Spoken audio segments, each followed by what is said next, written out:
Hey there, survivors. Thanks for tuning into this story. If you're new here, please consider subscribing. It really helps me keep these stories coming. And while you're here, let me know in the comments where you're listening from. Now let's get started. My name is Daniel Warren, and I'm 34 years old. I've been a Boy Scout leader for Troop 225 out of Riverside, California, for the last 6 years. I've always believed in preparedness, resourcefulness, and honor. After all, that's what we teach our scouts.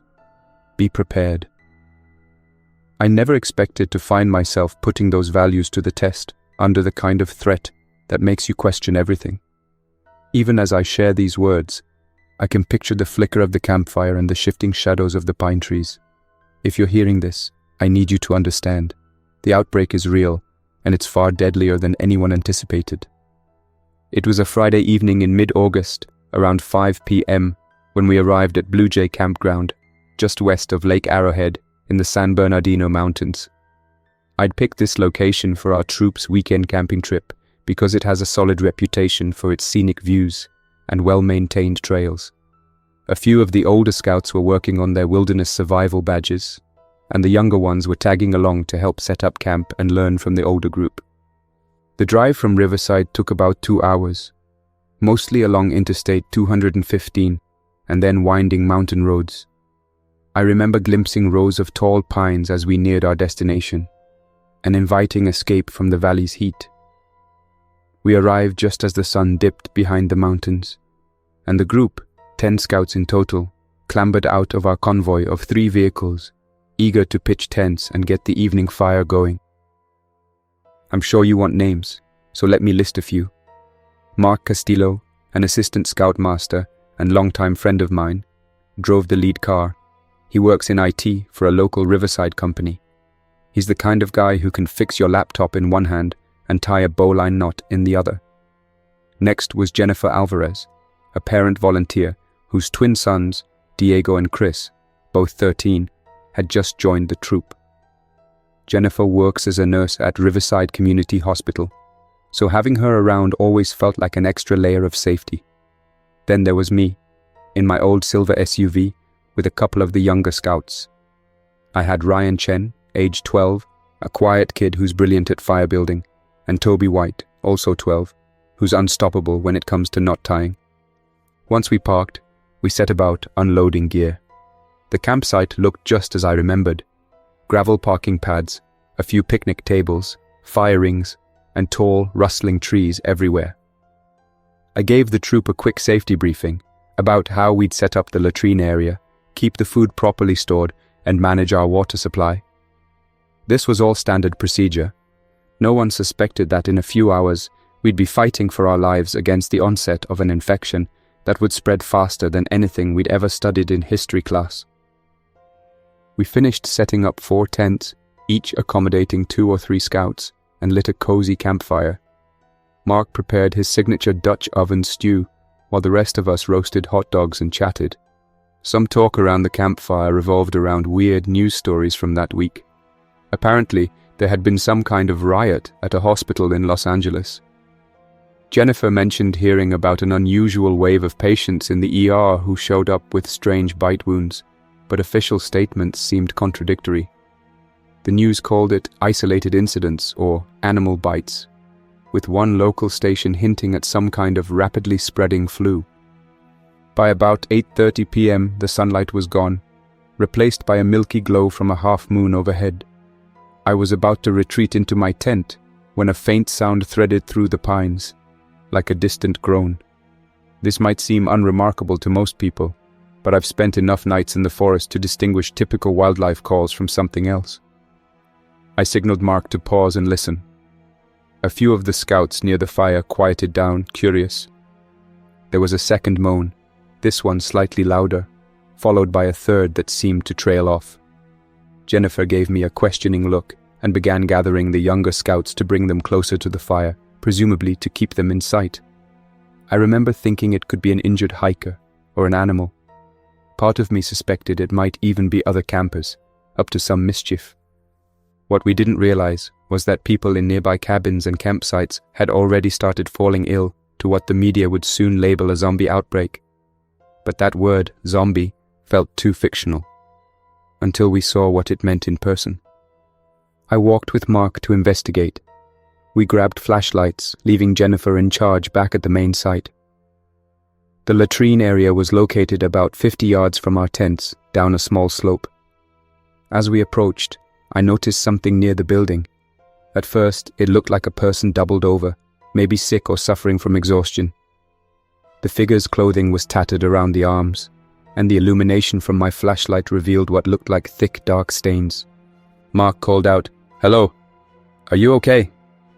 The figure turned slightly in our direction. That's when we saw the face, sunken features, and a gaze that seemed more blank than any living person's expression should. The person's arm, near the wrist, had what appeared to be multiple bite marks, the skin greyish around them. The injuries glistened under the beam of our flashlights. The figure stumbled closer, letting out a guttural noise I can only describe as an echo of a human voice. Even in the darkness, the nature of these wounds looked severe, almost like the skin had started to rot around the edges. Mark moved forward, perhaps to assist. He's a decent guy, always ready to help the injured. But as he took one cautious step closer, the figure lunged. The motion was swift, unnaturally so, and it knocked Mark to the ground. I shouted for Mark to move, but it was too late. That thing tried to clamp its teeth onto Mark's jacket, snapping at him. Mark twisted away, managing to roll aside. My instinct was to intervene, so I snatched up a fallen branch and swung it at the attacker's back. It stumbled, then turned its attention on me. The face, illuminated by the flashlight, showed lifeless eyes. There was no hint of recognition, no trace of humanity. This was not a typical mental breakdown or drug-induced frenzy. The savage look told me all I needed to know. We were facing something that defied ordinary medical explanations. I managed to shove the figure back with the stick, and Mark scrambled to his feet. The being tried to advance again, but I grabbed Mark by the arm and we made a run for the campsite. The moment we got within shouting distance, I told Jennifer to call 911. She dialed immediately, but the call kept failing. No signal. That was typical in these mountains, especially at night. "What's going on?" asked Toby, the young scout who'd come out of his tent to see the commotion. His flashlight beam shook across the ground as he tried to see what we were running from. Mark breathed out words in halting fragments. "Something attacked near the latrine." My mind whirled as I tried to figure out a plan. I told everyone to gather around the fire, to hold on to something that could be used defensively. Tent poles, strong branches, even pocket knives if that was all they had. We formed a ragged semicircle around the campfire. The flames danced, illuminating anxious faces. Whispers of zombie and infection circulated among the older scouts, but I had to keep them calm. The next logical step was to consult our battery-powered radio. I keep one in my gear, an older model that still picks up AM frequencies. Static greeted us at first, then a crackling broadcast from a local station. The newscaster's tone sounded urgent, warning about violent mobs in the Los Angeles metropolitan area and urging people to stay indoors. There was mention of a possible outbreak of unknown origin, causing extreme aggression, with official instructions to avoid contact with the infected. My grip on the radio tightened as I realized how serious this was. We weren't just dealing with a single crazed individual in the woods. In that moment, the typical boisterous chatter of scouts was replaced by strained silence. A sense of heaviness fell over our circle. Ryan Chen asked if we could drive out, maybe head down the mountain. Mark and I exchanged looks, silently acknowledging that we had no clue what awaited us on the roads. Jennifer suggested we try, but we decided it was too dangerous to move in the darkness when we had a known threat lurking nearby. "Everyone, let's lock down the campsite," I said, voice unsteady but determined. "We gather supplies, stay together, and wait for first light. With some daylight, we can make a safer exit strategy." Nobody spoke against the plan. Despite the tension, the scouts understood the seriousness.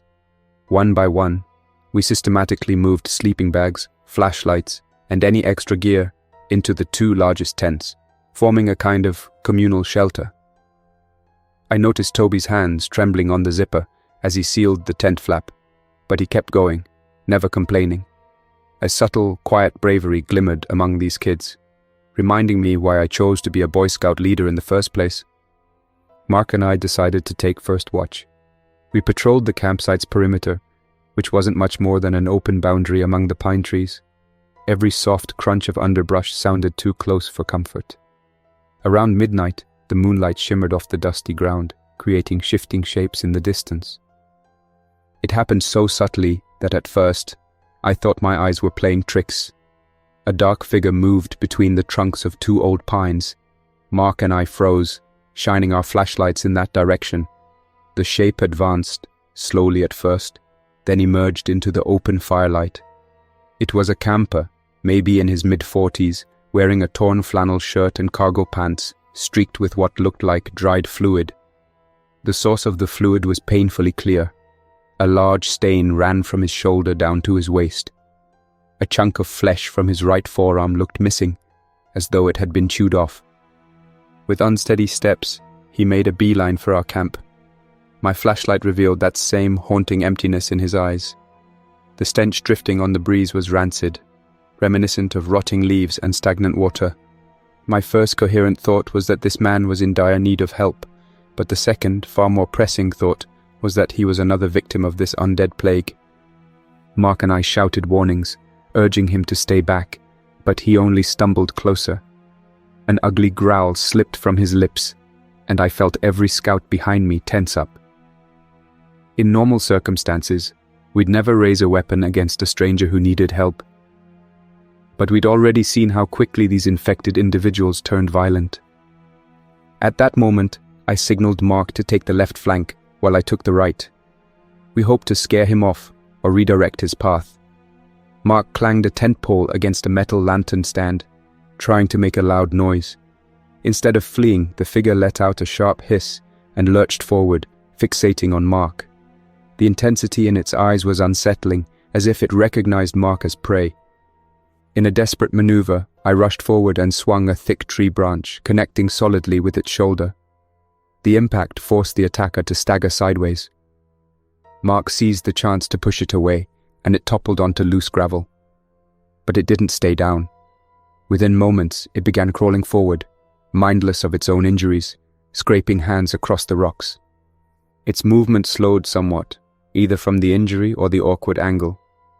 We stepped back, hearts pounding in our throats, though we won't describe that physical sensation directly, worried it would lunge again. But then, without warning, the figure went slack, as if some internal mechanism had finally shut down. The chest no longer rose and fell. An eerie stillness blanketed the campground. After a few seconds, Mark and I approached cautiously, but the body no longer moved. The foul odor lingered. In the glow of the campfire, it was impossible to miss the grayish discoloration of the skin. This was indeed some kind of zombie infection, something out of a horror story. Yet, it lay right in front of us, a twisted reality of what had once been a living, breathing person.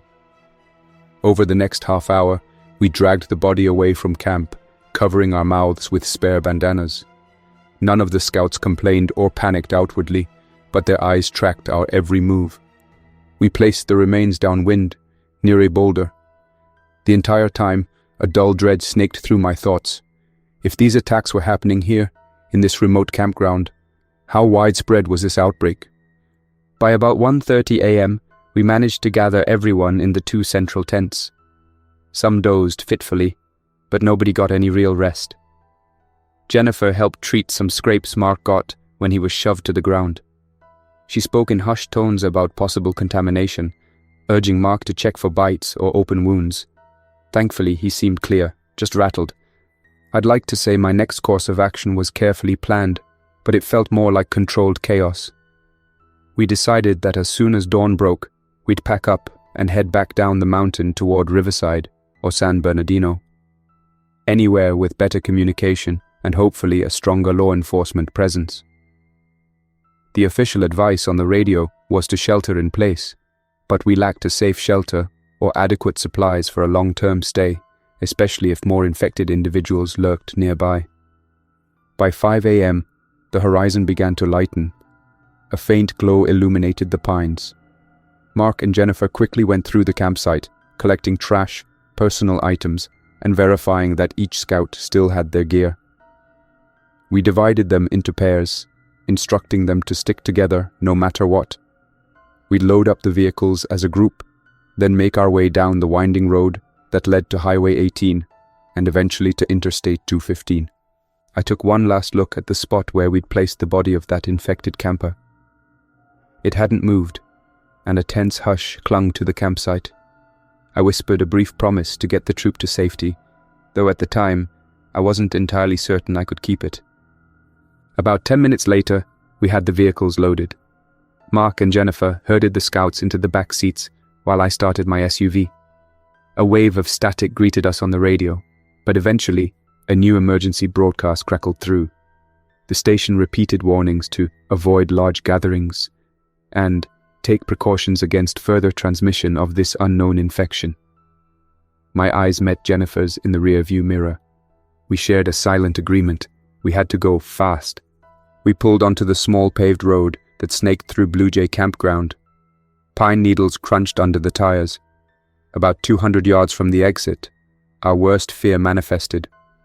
A small group, 4 or 5 people, staggered into view, partially blocking the road.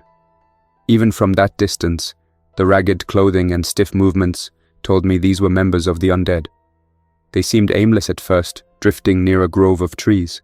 But as our vehicles approached, they turned in unison and slowly advanced toward us. My instinct was to keep going, to push through, though I dreaded the possibility of hitting them. Yet they didn't scatter as normal pedestrians would. Their single-minded progression reminded me of a horde from horror movies, except this was real. One of them, a woman with torn sleeves and a bandaged knee, locked eyes with my SUV, snapping at the air in a silent threat. Mark's voice crackled over the walkie-talkie we used for convoy communication. "Daniel, keep moving. We don't want to get surrounded." He was right, and I pressed the accelerator. The zombies closed in, arms outstretched in a grotesque imitation of human gestures. My SUV bumped over uneven ground, and I steered as close as possible to the tree line, hoping to skirt around the group. One of the figures lunged, scraping the side of the vehicle with a metallic screech. Jennifer's van, behind me, had less luck. She hesitated, maybe worried about hitting them, and found one of the infected pounding at her front passenger window. A subdued shout carried through the morning air. I saw the back door of Jennifer's vehicle open slightly. Diego or Chris must have fumbled with the latch, and the infected person shifted direction. I jerked the steering wheel around, aiming my SUV so the vehicle's side bumped into the rotting figure, knocking it away. That impact felt like hitting a log, enough to jolt the seat beneath me. Through the side mirror, I saw the undead body tumble backward and lie still. Jennifer's van lurched forward, rejoining behind me, and we managed to skirt the remaining undead. The entire confrontation took maybe a few seconds, but the sense of precarious danger lodged in my thoughts like a burning brand. No time to reflect, no time to breathe relief. Survival demanded we keep moving. We navigated the steep switchbacks of Highway 18, carefully rounding each curve. In the early daylight, the view was surreal. Towering pines, the shimmering reservoir of Lake Arrowhead to our right, and a rising sun that cast everything in a golden hue. But any sense of serenity was marred by our predicament. Now and then, we glimpsed abandoned cars, some with doors hanging open, as though people had fled in a hurry. A few times we spotted lone figures in the distance, shambling near the guardrails or half hidden in the undergrowth. About 20 minutes into the descent, we reached a point overlooking a valley. Smoke curled in the distance, possibly from small fires in neighborhoods scattered below. The further we drove, the more real it became. The infection was not limited to a single hospital in Los Angeles or a few stray incidents. This was something bigger, a potential apocalypse scenario. We debated whether to head straight for Riverside or try to find a temporary safe haven in San Bernardino City. We chose Riverside because it was home. We knew the streets, the back roads, the local police station. Perhaps we could find stable ground there. We stuck to the main highway, occasionally passing more vehicles left haphazardly. Once in a while, we'd see an individual wandering in the breakdown lane, dressed in pajamas or a shredded shirt, as though they'd been caught off guard by the outbreak. Each time, we pressed the gas pedal a bit harder. As we neared the junction with Interstate 215, traffic congestion turned our planned route into a standstill. We saw a line of stationary cars stretching as far as the eye could see, an unmoving sea of metal. Some drivers had exited their vehicles and were pacing around, trying to figure out what to do. A few of these people didn't look right. Shuffling footsteps, limp limbs, vacant eyes. Mark's voice again came through the walkie-talkie. "We need a different route. This highway's gone. Let's cut through the back roads." I nodded, even though he couldn't see me. I signaled with my blinker and we managed to maneuver both vehicles off the exit ramp toward a frontage road. Normally, that route would lead us through some industrial zones and eventually tie back into Riverside's local streets. But the sudden maneuver put us on a narrower, more isolated path. Warehouses lined one side, chain-link fences the other. We crept along slowly, scanning for potential hazards. Jennifer stayed close behind me. The scouts were completely silent, probably too overwhelmed by the scale of the chaos. Toby, sitting behind me, peered out the window, tracking every movement with wide eyes.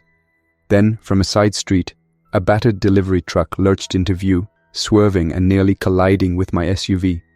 It skidded to a stop, and I caught a glimpse of the driver's face, a frantic older man who'd obviously seen more horrors than he could handle. He was waving frantically for help, motioning for us to follow him. But before I could respond, something inside the truck's cargo area began banging on the metal walls, creating thunderous echoes. The man panicked, jumped out of the cab, and sprinted away without any explanation. The vehicle kept idling in the middle of the intersection, blocking our path. We had no choice. Mark hopped out and carefully approached the truck's cab, trying to move it enough so we could pass. I stayed a few steps behind, brandishing a crowbar I'd found in my trunk. The banging inside the cargo area intensified. A second later, the metal door gave way, and out poured a pair of infected figures in tattered clothes. They tumbled onto the pavement, letting out harsh moans. Their jaws snapped in unison, thirsting for any living thing. Mark yanked the truck's gear shift, and it started rolling forward. That slight motion let us steer around the back end, but the infected saw us. One flailed, then staggered toward Mark. I intercepted with the crowbar, slamming it across the chest, knocking it back. It tried to rise, but Mark pushed his boot against its side, preventing it from lurching forward again. The other infected figure stumbled in front of the SUV, slapping its palms on the hood.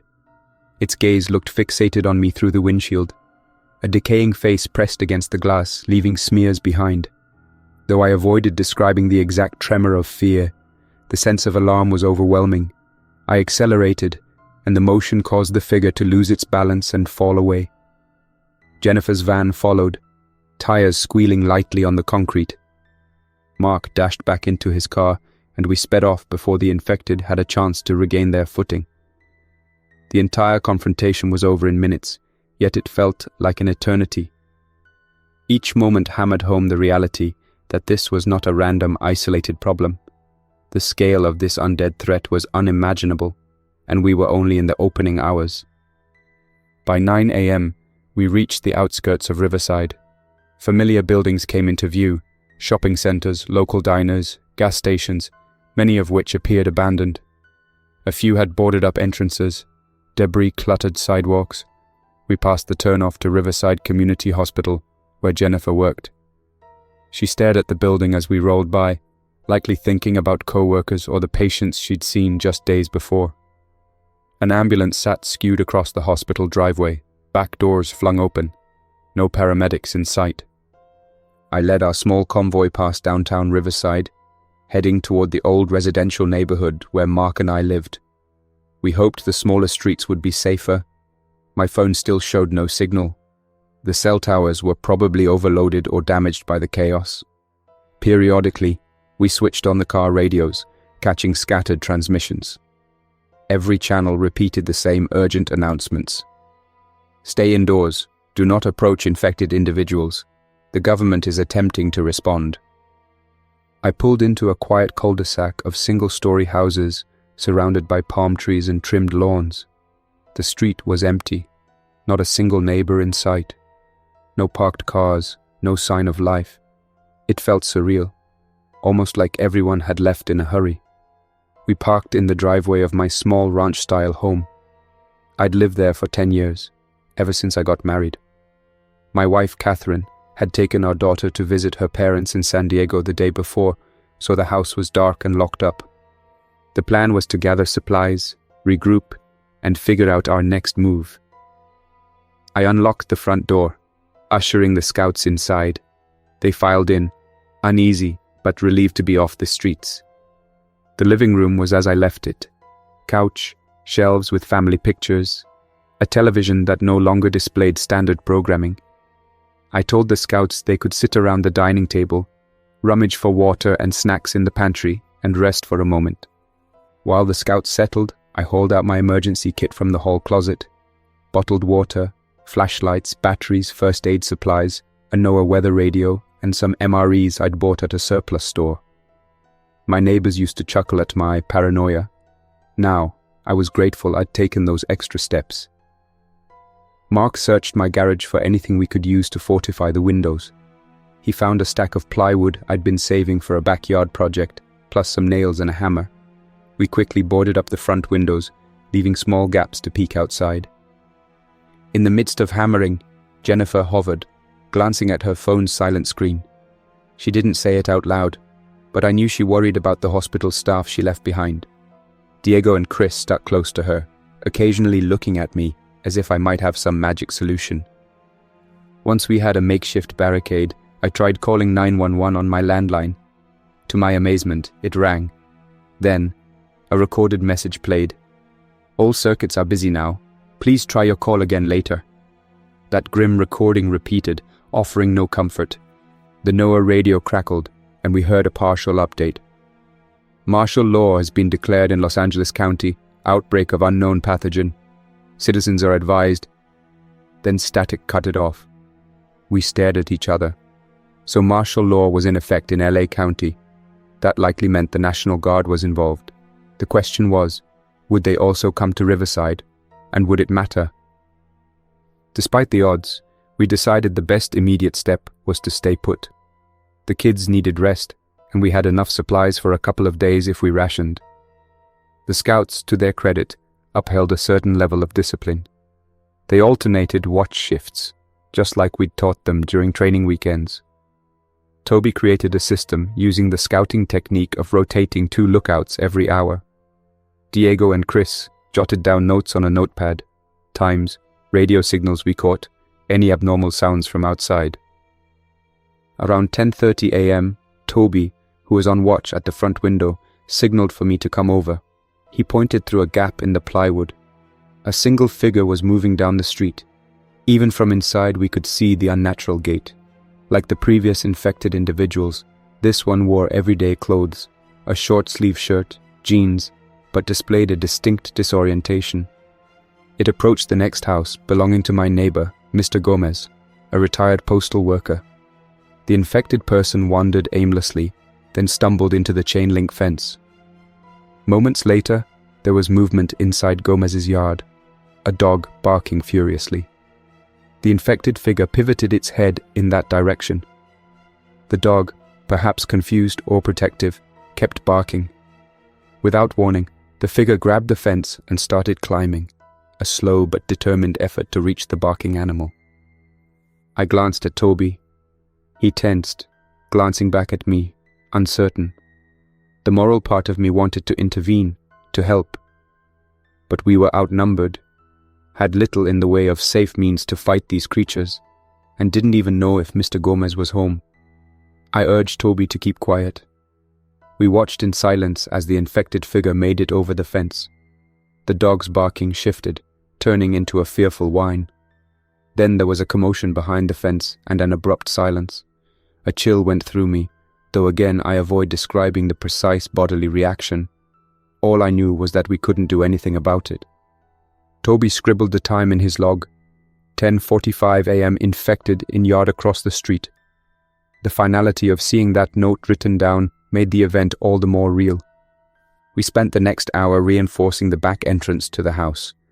The scouts formed an assembly line to pass me sheets of plywood, nails, and a cordless drill. Mark quietly rummaged through the kitchen drawers, looking for anything else that could be used as a tool or barrier. We were effectively turning my house into a bunker, even though I had no idea how long such a defense could last if larger numbers of the undead showed up. Jennifer took stock of our food.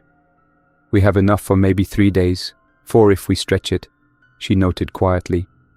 We all knew we'd have to make a choice soon: stay hidden and hope for rescue, or try to escape to a safer location. But safer location was a vague concept. Every new radio transmission implied widespread chaos. At about noon, I stepped into the backyard to check the side fence. The day had grown hot, typical for Riverside in August. A few scouts followed me, including Ryan and Toby. We needed to ensure no infected individuals could slip through from the neighbors' yards. While adding a makeshift barricade near the chain-link fence, I heard muffled sounds from the other side, shuffling footsteps and faint moaning. We pressed ourselves against the wall, not daring to peek over. Ryan, typically quiet, said in the softest voice, "They're everywhere, aren't they?" I couldn't deny it. All I could do was nod, encouraging him to keep working. If we showed panic, the younger scouts would lose what little composure they had. So we kept going, hearts set on finishing the barricade. By 1 p.m. we tuned in once more to the emergency broadcasts. Several stations repeated the same bulletins about the zombie outbreak, though they used terms like hostile infected or unknown pathogen. Nobody was giving direct instructions on how to stop it. A mention of an evacuation point near March Air Reserve Base in Moreno Valley piqued our interest. The official repeated that the base was setting up medical tents and quarantine areas. Jennifer brightened at the possibility of medical support, though Mark and I worried about driving that far with the roads in chaos.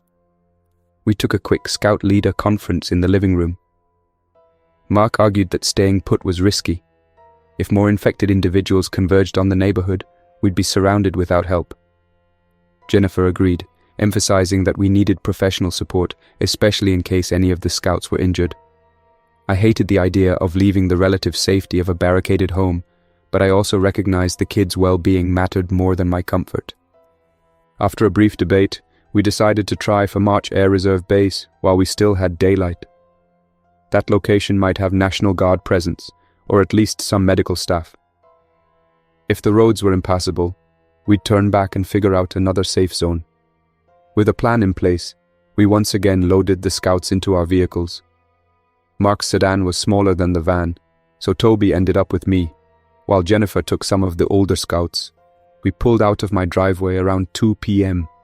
The street was as we'd left it, desolate, with only the occasional stray figure in the distance. We moved at a cautious pace, scanning side roads. A few blocks down, we saw a crashed vehicle near a telephone pole. The driver's side door stood open, no occupants visible. Broken glass littered the asphalt. We maneuvered around it and headed east, hoping to link up with Van Buren Boulevard, a main road that leads toward the base. The deeper we traveled into Riverside, the more signs of a larger outbreak we encountered: cars with smashed windows, grocery store parking lots scattered with carts and debris, shutters half closed on shops, as if someone had tried to seal them up in a hurry. On one corner, a small group of people waved desperately at us. They didn't look infected, just regular folks wanting transport or help. We slowed for a moment, but then spotted a cluster of what could only be zombies, about half a block behind them. The group shouted at us to wait, but a mass of rotting figures was closing in. We had only seconds to make a decision. Jennifer signaled me to keep going. It hurt to drive away, but we couldn't afford to become trapped. Our choice was confirmed a moment later when the horde caught sight of the running civilians. Screams punctuated the air, and we had to look away. I accelerated, guiding our convoy further down the street, The line between right and wrong blurred in these desperate circumstances. We couldn't save everyone, and we might have lost the scouts if we tried. Van Buren Boulevard was partially jammed with stalled vehicles. We weaved in and out, occasionally hopping the curb to bypass blocked lanes. At one point, we passed near the Riverside National Cemetery, ironically a place of final rest, now overshadowed by this plague of walking corpses. Just after we crossed the Santa Ana River Bridge, the air changed. Thick smoke drifted from somewhere off to the north. The glow of flames danced among houses on a hillside. Sirens blared, though we couldn't see emergency vehicles anywhere. A hazy film covered the sky, dimming the afternoon sun. Finally, the perimeter fence of March Air Reserve Base came into view. We noticed movement along the chain-link barrier, soldiers or perhaps civilians. A battered sign pointed toward a quarantine checkpoint. Our vehicles rolled up slowly, uncertain of what to expect. Soldiers in partial protective gear approached, M4 rifles slung across their chests. One directed us into a makeshift screening area, a section of parking lot surrounded by concrete barricades. They asked us to step out of our vehicles, keep our distance, and submit to medical checks. We obeyed without question. Jennifer, being a nurse, talked calmly to the medics on site. She explained how we'd been out in the wilderness, how we'd encountered infected, but took precautions. The entire place buzzed with frantic energy, cots lined up, people with minor injuries, families looking for missing loved ones. Some were bandaged, others in the early stages of potential infection, kept behind guarded sections of fencing. Despite the chaos, the base offered a semblance of organization. We were instructed to wait in a designated zone. A National Guard officer, name tag reading Hastings, recorded our personal details, names, addresses, whether we'd experienced any bites or symptoms. The scouts stayed close together, looking both relieved and apprehensive. Mark kept an arm on Toby's shoulder, guiding him to a seat on a folding chair. We were all exhausted, hungry, and uncertain if we'd truly found safety or stepped into another, more complicated battle. By 5 p.m., we'd been at the base for about 2 hours. The official word was that they were trying to secure the region, but the infection was overwhelming local hospitals. An entire quarantine ward was being set up in Los Angeles County, though communications were spotty. Everywhere we looked, the term zombie outbreak was whispered or half-spoken. No one laughed off the word anymore. I still don't know how this crisis will resolve, or if it ever will. But in those first 12 hours, from our campfire at Blue Jay to the chaotic checkpoint at March Air Reserve Base, we learned the fragile nature of our society. We discovered that even the best training in the world can falter in the face of an unstoppable, rotting horde. Yet, I also saw resilience in the scouts, courage in Mark's actions, and compassion in Jennifer's quick medical thinking. This is my account of those initial 12 hours of the zombie apocalypse. I lived it, saw it, and can only hope my story convinces others to take this threat seriously. When confronted with the undead, do not hesitate. Protect those you can, but understand your limits. The infection spreads rapidly, leaving devastation wherever it appears. Remember my story if you ever find yourself in a remote campground or even in the heart of a big city when the outbreak arrives at your doorstep. Keep your group together, stay alert, secure resources, and keep moving if it becomes too dangerous to remain in one place. Because once the infected set their sights on you, there's no negotiation, no compromise, only survival. I don't know how history will record these events, but if you're listening now, heed this testimony. The zombies are real, and their numbers grow faster than any of us can imagine. Families become separated. Towns fall silent overnight, and all the while, the moans of the undead echo through deserted streets. That's all for now. Thanks for listening. If you enjoyed this story, don't forget to like and subscribe for more unsettling creepypastas. Your support keeps my channel alive. Until next time, stay quiet, stay vigilant, and trust nothing, not even the silence.